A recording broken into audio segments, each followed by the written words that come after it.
So hello everyone, आज हम एक ऐसे मूवी को एक्सप्लोर करने जा रहे हैं जिसमें हमें दिखाया गया है कि कैसे एक सुपर कंप्यूटर की मदद से एक आदमी रात रात अमीर हो जाता है। फिर वो सुपर कंप्यूटर उस आदमी को मारना चाहता है। तो बने रहिए हमारे साथ कहानी के एंड तक। तो कहानी की शुरुआत में हमें मार्क्स को दिखाया जाता है जो एक कंप्यूटर इंजीनियर होता है। मार्क्स थाईलैंड कुछ काम की वजह से आया है। अब यहाँ का काम पूरा हो चुका है, इसीलिए वो उसका देश अमेरिका वापस जाना चाहता है। फिर वो एक होटल में आ जाता है। यहाँ पे उसे एक पार्सल मिलता है। पार्सल जिसने भेजा था उसका नाम पार्सल में नहीं होता है। जो मार्क्स पार्सल को ओपन करता है तो उसे पार्सल के अंदर एक एडवांस स्मार्टफोन मिलता है और मार्क्स अमेरिका जाने की तैयारी कर रहा होता है। तभी उस फोन पर एक मैसेज आता है जिसमें लिखा हुआ था अगले 2 दिन तक होटल में 50% डिस्काउंट शुरू होने वाला है। ये बात मार्क्स रिसेप्शन से पूछता है जो पूरी तरह से सच होता है, इसीलिए मार्क्स उसका फ्लाइट कैंसिल कर देता है। अगले दिन जो मार्क्स उसकी कमरे में बैठ के न्यूज देख रहा होता है तो उसे पता चलता है कि वो जिस फ्लाइट में जाने वाला था वो फ्लाइट क्रैश हो चुका है। तभी मार्क्स को लगता है फोन की मैसेज की वजह से उसकी जान बच गया है। अगले दिन फिर से मार्क्स को एक मैसेज आता है जिसमें लिखा हुआ था तुम प्राग की एक कैसीनो में जाओ। कुछ देर बाद मार्क्स कैसीनो में पहुंच जाता है। वहाँ पे मार्क्स इस फोन के बारे में पता लगाने की कोशिश करता है लेकिन उसे कुछ ही पता नहीं चलता है। तभी फिर से उसे एक मैसेज आता है जिसमें लिखा हुआ था तुम 13 नंबर मशीन पे जाओ। मार्क्स उस मशीन के पास जाके उसमें खेलने लगता है। देखते ही देखते वो उस मशीन से 1 लाख यूरो जीत जाता है। इधर एक कमरे में जॉन मार्क्स के ऊपर सीसीटीवी से नजर रख रहा होता है। तभी मार्क्स के पास फिर से एक मैसेज आता है जिसमें लिखा हुआ था टेबल नंबर 6 में जाओ। मार्क्स टेबल नंबर 6 पे जाके खेलता है और बहुत सारे पैसा जीत जाता है। इधर जॉन देखता है मार्क्स खेलने से पहले मोबाइल को देखकर खेल रहा है। तभी मार्क्स को एक आदमी मोबाइल इस्तेमाल करने के लिए मना कर देता है। ये सुन के मार्क्स कैसीनो से बाहर आ जाता है और यूरी नाम का एक ड्राइवर को कॉल करके कहता है मुझे एक ऐसी गैजेट की जरूरत है जिससे मैं बिना मोबाइल की मैसेज सुन सकता हूँ। यूरी कहता है इसके लिए थोड़ा टाइम लगेगा। कुछ देर बाद मार्क्स वापस होटल आ जाता है। यहाँ पे वो देखता है एक लड़का एक लड़की को परेशान कर रहा है। मार्क्स उस लड़का को समझाने की कोशिश करता है लेकिन वो लड़का मार्क्स को एक पोंछ मार के बेहोश कर देता है। मार्क्स बेहोश होने के बाद वो दोनों मार्क्स की सिम कार्ड को स्कैन कर लेते हैं। फिर वो लड़का वहाँ से चला जाता है। कुछ देर बाद मार्क्स को होश आता है और देखता है उसके पास कमिला बैठी हुई है। मार्क्स कमिला से पूछती है क्या तुम मेरे साथ ड्रिंक करने चलोगी? कमिला कहती है आज मेरा थोड़ी सी काम है, हम और कभी चलेंगे। इसके बाद मार्क्स यूरी से मिलने आ जाता है। यूरी उसे एक ऐसा गैजेट देता है जो टेक्स्ट मैसेज को वॉइस में कन्वर्ट करके उसे सुनाएगी और मार्क्स उस गैजेट को लेके फिर से कैसीनो में आ जाता है और उस गैजेट की मदद से मैसेज को सुन के बहुत सारे पैसा लगाने लगता है। देखते ही देखते वो 30 लाख यूरो जीत जाता है। ये देख कर सारे लोग मार्क्स के लिए ताली बजाने लगते हैं मगर तभी वहाँ पे जॉन मार्क्स का तलाशी लेने आ जाता है। जॉन को देख कर मार्क्स वहाँ से भागने लगता है। तभी FBI एजेंट देव उसे नीचे गिरा देते हैं और उसके हाथों में हथकड़ी लगा लेते हैं। तभी वहाँ पे जॉन भी आ जाता है। जॉन देव से कहता है ये मेरा आदमी है लेकिन देव उसे फिर भी वहाँ से ले जाते हैं और उसे एक रूम में लाके फोन के बारे में पूछताछ शुरू कर देते हैं। यहाँ पर मार्क्स भी उसे सब सच सच बता देता है कि कैसे उसके पास एक पार्सल आया था जिसमें ये फोन निकला था। देव को मार्क्स की बातों पर यकीन हो जाता है। तभी वहाँ पे जॉन भी आ जाता है और जानना चाहता था कि मार्क्स इतना पैसा कैसे जीता। देव उसे बताता है बहुत सारे अमेरिकन अलग अलग जगह पर ऐसा पैसे जीत रहे हैं। पहले उनके फोन पर एक मैसेज आता है फिर वो बहुत सारे पैसा जीत जाते हैं लेकिन वो मैसेज कौन भेज रहा है वो आज तक किसी को ही पता नहीं चला है। जो पैसा जीतता है उस शख्स का कुछ दिन बाद मौत हो जाता है। इस मिशन में जॉन भी देव का साथ देने के लिए तैयार हो जाता है। मार्क्स भी इनके बात मानने के लिए तैयार हो जाता है। देव मार्क्स से उसका फोन रख लेता है और उसे होटल में जाने के लिए कहता है। साथ ही वो कहता है तुम किसी भी हाल में होटल से बाहर मत निकलना, तुम्हारी जान को खतरा है। मार्क्स जाने के बाद वो ब्रूक को कॉल करता है जो नेशनल सिक्योरिटी एजेंसी का एक बहुत बड़ा ऑफिसर होता है। ब्रूक बहुत वक्त से मार्क्स के ऊपर नजर रख रहा होता है लेकिन उसे भी अब तक पता नहीं चल पाया था कि मार्क्स को ये सारे मैसेज कौन भेज रहा है। जो मैसेज भेज रहा था उसका पता लगाने के लिए उनको अभी भी और 3 मैसेज की जरूरत थी। दूसरी तरफ मार्क्स होटल में होता है। तभी उसके पास कमिला का कॉल आता है जो उसे ड्रिंक के लिए बुलाती है। जब वो दोनों साथ मिल के ड्रिंक कर रहे होते हैं तभी वहाँ पे जॉन और मार्क्स आ जाते हैं और दोनों मार्क्स को फिर से कैसीनो ले आते हैं और दोनों चाहते थे मार्क्स के पास और मैसेज आए। तभी मार्क्स के पास फिर से मैसेज आता है और वो मैसेज के हिसाब से एक नंबर पर पैसा लगाता है लेकिन इस बार वो हार जाता है। तभी मार्क्स के पास और एक मैसेज आता है जिसमें लिखा हुआ था अगर तुम फिर से तुम्हारा मोबाइल को स्विच ऑफ किया तो मैं तुम्हें मार दूंगा। दूसरी तरफ हमें एजेंट ब्रूक को दिखाया जाता है जो मार्क्स की मोबाइल फोन मैसेज को ट्रेस कर रहा होता है। जब उसे पता चलता है कि ये मैसेज कौन भेज रहा है और उसके बारे में जानकर हैरान हो जाता है। फिर वो देव को कॉल करके कहता है ये मिशन को अभी को अभी रोक दो। ये सुन के देव हैरान हो जाता है और वह ब्रूक से इसका बोझा पूछता है। ब्रूक कहता है हमारा सुपर कंप्यूटर एल्कॉन को इसने हैक कर लिया है। फिर ब्रूक फोन रख के उस हैकर के बारे में पता लगाने लगता है। कुछ देर पता करने के बाद उसे पता चलता है ये काम कोई हैकर नहीं कर रहा है, ये काम सुपर कंप्यूटर एल्कॉन खुद लोगों के पास मैसेज भेज रहा है। सीन शिफ्ट होता है और हमें मार्क्स और कमिला को दिखाया जाता है। ये दोनों अब एक दूसरे को पसंद कर रहे होते हैं, इसलिए ये दोनों एक दूसरे के करीब आ जाते हैं। अगले सुबह कमिला के पास एक मैसेज आता है, आज मार्क्स को घर से बाहर मत जाने देना। दूसरी तरफ मार्क्स की फोन पर एक मैसेज आता है और मार्क्स की फोन देव के पास होता है। मैसेज में लिखा हुआ था इस एड्रेस पर सुबह 10 बजे आ जाना। फिर देव और जॉन एक एजेंट को वहाँ पर भेजते हैं, लेकिन वो एजेंट जब रोड पार कर रहा था तभी ट्रैफिक लाइट बदलने लगता है, जिस वजह से उस एजेंट का एक्सीडेंट हो जाता है। मार्क्स कमिला के साथ होता है। वहाँ वो न्यूज पर एल्कॉन सुपर कंप्यूटर के बारे में जानता है। एल्कॉन की मदद से अमेरिका सरकार किसी की भी मोबाइल पर उसकी मैसेज पर नजर रख सकता है, साथ ही इंटरनेट पर भी पूरी कंट्रोल कर सकता है, पर अब तक उसे अपग्रेड नहीं किया गया है। तभी कमिला मार्क्स की ध्यान डाइवर्ट करने के लिए उसे इधर उधर की बातें करने लगती है, मगर तभी वो सामने वाला बिल्डिंग पर एक स्नाइपर देखता है जो मार्क्स के ऊपर गोली चला देता है, मगर कमिला उसे साइड करके उसका जान बचा लेती है। तभी वहाँ पे 2 और एजेंट आ जाते हैं जो मार्क्स को मारने आए थे। कमिला मार्क्स को एक जगह पर छुपने को कहती है और वो दरवाजा में एक रोड घुसा के एक एजेंट को मार देती है। अभी दूसरा एजेंट कमिला पर हमला करने लगता है, मगर तभी वहाँ पे मार्क्स आ जाता है और वो दोनों मिलके उस एजेंट को भी मार देते हैं। हमें पता चलता है इन दोनों को ब्रूक ने भेजा है, जो कि एनएसए का एक बहुत बड़ा एजेंट है। उससे पता चल चुका है कि मार्क्स को एल्कॉन की बहुत सारे सीक्रेट पता चल चुका है, इसलिए ब्रूक मार्क्स को मारना चाहता है। तभी वहाँ पे जॉन भी आ जाता है। अब यहाँ पे मार्क्स को पता चलता है कमिला जॉन के लिए काम करती है। जॉन इन दोनों को उसके साथ ले जाता है और उन दोनों को कहता है अब हम FBI पर ना ही एनएसए पर विश्वास कर सकते हैं। मार्क्स जॉन को कहता है मैं एक ऐसी टैक्सी ड्राइवर को जानता हूँ जो इसमें हमारा मदद कर सकता है, और फिर यूरी से मिलने ये सभी मार्क्स को आ जाते हैं। यहाँ यूरी पहले इनके मदद करने से मना कर देता है, लेकिन कुछ देर मनाने के बाद वह मान जाता है।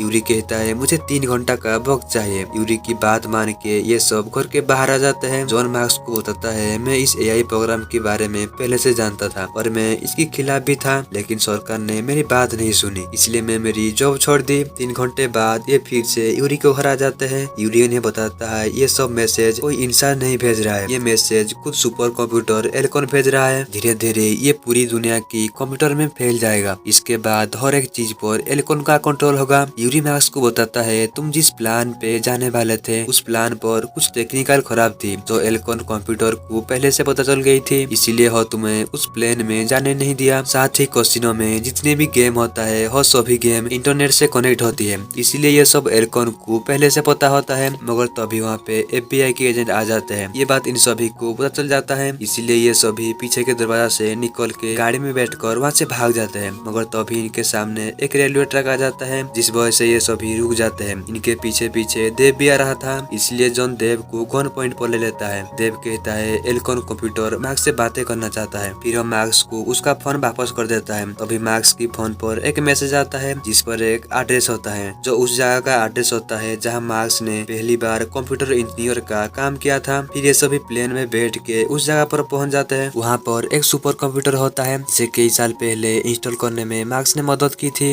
अब ये सभी उस कंप्यूटर को ऑन करते हैं। जब कंप्यूटर ऑन होता है उसके अंदर कुछ भी नहीं होता है। एनएसए का कंप्यूटर एक्सपर्ट भी उसे ठीक करने का कोशिश करता है, मगर वो भी कुछ नहीं कर पाता है, इसीलिए वो बाहर आ जाता है। तभी कंप्यूटर स्क्रीन पर अपने आप एक्टिविटी होना शुरू हो जाता है। देव मार्क्स को बताता है आज तो जिसने एल्कॉन कंप्यूटर को बंद करने की कोशिश की है उसकी मौत हो गई है, मगर मार्क्स किसी भी कीमत पर एल्कॉन कंप्यूटर को शट डाउन करना चाहता है। जब वो कंप्यूटर स्क्रीन पर देखता है तो उसे पता चलता है वो अपने आप अपग्रेड हो रहा है। मार्क्स उसे शट डाउन करने की कोशिश करता है, मगर तभी उसकी फोन पर एक मैसेज आता है। मैसेज में लिखा हुआ था ऐसा मत करना। तभी देव को ब्रूक का कॉल आता है। ब्रूक देव को कहता है प्रेसिडेंट चाहते हैं हमें किसी भी हाल में एल्कॉन को बचाना होगा। एल्कॉन अमेरिका की सिक्योरिटी के लिए बहुत जरूरी है और जो भी इसके बीच में आएगा उसे मार दिया जाएगा। तभी वहाँ पे बहुत सारे एजेंट आ जाते हैं जो सभी वापस चले गए थे। अंदर हमें मार्क्स को दिखाया जाता है जो एयरबोर्ड से एल्कॉन कंप्यूटर से बात कर रहा होता है। मार्क्स एल्कॉन को पूछता है तुम्हें बनाने का पर्पस क्या है। एल्कॉन बताता है इंसानों की सुरक्षा और इंसानों की प्राइवेसी को प्राइवेसी रखना। मार्क्स एल्कॉन को बताता है तुम्हें बनाने का जो पर्पस था अब तुम पूरी तरह से भटक चुके हो, तुम्हारी वजह से लोगों की प्राइवेसी नहीं रहेगी। अब यहाँ पे सारे कंप्यूटर की डाटा शिफ्ट हो चुका है और जैसे यस पर क्लिक होगा ये सारे डाटा दुनिया में फैल जाएगा, जिससे सारे लोगों की प्राइवेसी खत्म हो जाएगी। ये बातें एल्कोन कंप्यूटर को समझ आ जाता है, इसीलिए वह खुद को शट डाउन कर देता है, जिस वजह से पूरा का पूरा सिस्टम सर्वर हमेशा हमेशा के लिए बंद हो जाता है। तभी वहाँ पे ब्रोक की एजेंट आ जाते हैं जो इन्हें पकड़ लेते हैं। दूसरी तरफ हमें ब्रूक को दिखाया जाता है जो प्रेसिडेंट को कहते हैं हम जल्द से जल्द एल्कोन को फिर से ठीक कर देंगे। इधर कमिला मार्क्स का बेल करके उसे जेल से बाहर निकाल लेती है। दूसरी तरफ जॉन भी फिर से FBI को ज्वाइन कर लेता है। फिर हमें मार्क्स और कमिला को दिखाया जाता है जो जेल से बाहर आ चुके होते हैं। कमिला उसे दिखाती है जो पैसा मार्क्स कैसीनो में जीती थी, यानी कि 30 लाख यूरो अभी भी उसके पास है। सीन शिफ्ट होता है और हमें टैक्सी ड्राइवर यूरी को दिखाया जाता है जो असल में रशिया का एक बहुत बड़ा ऑफिसर होता है जो कि अपनी मिशन पर होता है। यूरी उसकी सीनियर को कहता है हम अपने मिशन में कामयाब हो चुके हैं, लेकिन वो फिर से एल्कोन को स्टार्ट करने की कोशिश करेंगे। हमें फिर से मार्क्स और कमिला को दिखाया जाता है जो एक दूसरे के साथ बहुत खुश होते हैं। और इसी के साथ ये मूवी यहाँ पे एंड होता है। मिलते हैं और एक न्यू वीडियो में, तब तक के लिए बाय बाय। और जाने से पहले वीडियो को लाइक और चैनल को सब्सक्राइब कर लेना।